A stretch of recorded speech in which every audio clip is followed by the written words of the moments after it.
అరే భ్రష్టుడా, ఈ చుట్టేమిటి, ఈ వేషమేమిటి, ముఖాన్ని పొట్టేది, ఈ వెధ ముఖం చూపించడానికి పొద్దున్నే వచ్చావు. అదిగా తాతయ్య, బస్తీలో ఇలా ఉండకపోతే ఏం కుడుతున్నాయి? ఈ వెధ వేషం వేయకపోతే చదువు రానంటున్నాయి. రే, నిన్ను ఏమేమో అనుకున్నాను రా, డగులుబాజీ అయిపోయావు. అదిగా తాతయ్య, పట్టాభిరామయ్య గారే ఇలా పెట్టుకోమన్నారు. తాటి చెట్టు ఎందుకు ఎక్కావరంటే దూడ మేత కట్టావా? నువ్వు ఎట్లా ఉంటే ఆయనకేమరా? నువ్వేమైనా ఆయన కూతుర్ని పెండ్లాడబోతున్నావే? అదే తాతయ్య. ఏమిటి? ఏమీ లేదు తాతయ్య, వారమ్మాయి నేను. ఏమన్నావురా? పెద్ద తలకాయ నేను ఒక్కడిని ఉన్నాను, నాతో మాట మాత్రమైనా చెప్పకుండా ఇన్ని ఏర్పాట్లు చేస్తాడా పట్టాభిరామయ్య?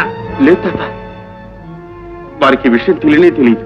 ఓరే అయోగ్యుడా, అన్నం పెట్టిన చోటే కన్యాభరణం తలపెట్టావురా. బుద్ధిగా చదువు కొమ్ముని పంపిస్తే ఈ వెధవ బుద్ధులు నేర్చుకొచ్చావా? చదువు లేకపోగా ఈ సన్నాసి పేరెందుకు గానీ ఇంటికి వచ్చేసాయి. అదిగా తాతయ్య, నేను చెప్పేది కొంచెం విను. ఇదే కదట నువ్వు చెప్పేది, అమ్మాయిని పెళ్ళాడక తప్పదంటావు, అంతేగా? అవును తాతయ్య, పెళ్ళాడతానని మాటిచ్చాను. ఇక నా మాట ఎందుకురా నీకు? పోరా తాతయ్య. పో తాతయ్య, పోరా తాతయ్య, బయట వెళ్ళి తర్వాత మాట్లాడు. సరే తాతయ్య, నా కర్మ ఎలా ఉంటాడో శంకర, ఇన్నేళ్లుగా నా మాట లేకుండా ఏ పని చేసేవాడివి కావు, ఇప్పుడు నా మాటే కాదంటున్నావే, ఇది నీకు ఏ దయ్యం ప్రేరేపించిందిరా? దయ్యం కాదు తాతయ్య, అనక వెనక కనక మనస్సు నిగ్రహించుకోగలిగితే ఆత్మశక్తి వృద్ధి అవుతుందని నువ్వే చెప్పావు.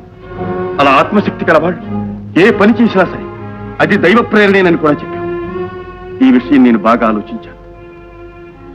నా అంతరాత్మ పార్వతిని పెళ్లి చేసుకోమంటుంది. అది దైవ ప్రేరణే అనుకుంటున్నాను. కాదురా, ఇది దేవి ప్రేరణ. ఆవిడ ఎవ్వతో నీకు మచ్చు జల్లి మాయ చేసి మాట తీసుకుంది. తాతయ్య, నీకు తాతయ్య లేడు, నాకు మనవుడు లేడు, పోరా పో. ఆఖరిసారిగా చెప్తున్నాను, నీ మాట నా మాట ఏదో ఒకటే నెగ్గాలి, బాగా ఆలోచించు. సరే తాతయ్య.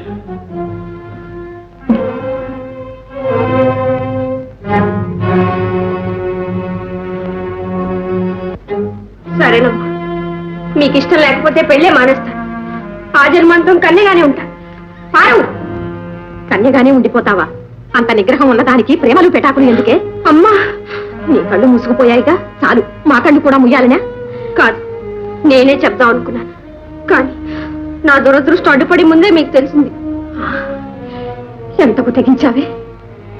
సీతా సావిత్రిలాగా పతివ్రత అవుతావనుకున్నాను, వాళ్ళలాగా ఆదర్శవతి అవుతావనుకున్నాను. పార్వతి పేరు పెట్టుకున్నాను, నా ఆశలన్నీ నాశనం చేశావు. నేనేం చేశానమ్మా? ప్రేమించిన వాడినే పెళ్లాడతానన్నాను, వాళ్ళు అదే చేశారు. సావిత్రి తను ప్రేమిస్తున్నది దరిద్రుండని, అర్ధాయునని తెలిసి కూడా సత్యవంతునే వరించింది. తల్లిదండ్రులు కాదన్నా పార్వతీశ్వరుణ్ణే పెళ్లాడింది. వాళ్ళు దేవతలు, మనం మానవులు కాదు, దానవులు. కనుకనే ప్రేమలున్న చోట పెళ్లిడుకు.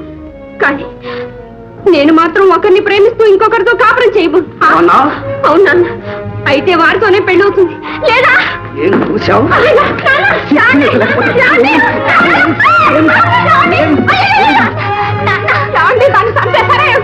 మళ్ళీ వాడి మాట ఎత్తావంటే ముక్కల కింద నరికేస్తాను.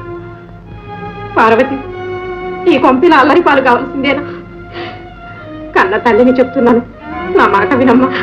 ఇక అతన్ని మర్చిపో. అలాగేనమ్మా, మర్చిపోవడానికే ప్రయత్నిస్తాను. సాధ్యం కాకపోతే చచ్చిన పోతాను. చంపేస్తాను. చంపండి నాన్న. మనసును చంపటం కంటే మనిషిని చంపటం చాలా తేలిక. ప్రాణం పోతే మళ్ళీ రాదు, కానీ మనసు మార్చుకోవటం మన చేతుల్లో ఉంది. అంత తేలిక కాదమ్మా. మనసే కాదు, మనిషిని కూడా ఆయన దాన్ని. అమ్మా, ఇప్పుడు నేను మీ బిడ్డను మాత్రమే కాదు, వారి బిడ్డకు తల్లిని కాబోతున్నాను. ఏమన్నా ఏమన్నావే?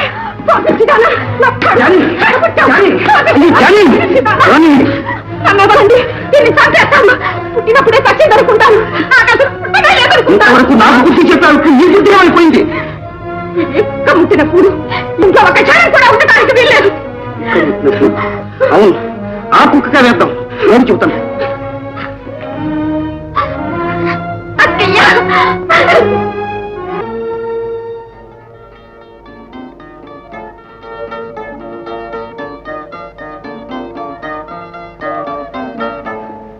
మా తప్పులు క్షమించి మమ్మల్ని ఆశీర్వదించండి. ఏమని ఆశీర్వదించేది? ప్రేమ కన్నా మీ పాపమే ఈ పెళ్లికి కారణమైంది. అమ్మా, నేనే పాపం చేయలేదమ్మా. నీలాంటి బిడ్డని గని తల్లి పడే బాధ ఏమిటో తల్లివి కాబోయే నీకు త్వరలోనే తెలుస్తుంది. పొట్టిదేనమ్మా, నేను తల్లిని కావటం లేదు. నీ కడుపున పుట్టిన బిడ్డ అలా ఎన్నటికీ చేయదమ్మా. నిజమేనమ్మా, నీ పాదాల సాక్షిగా చెప్తున్నాను.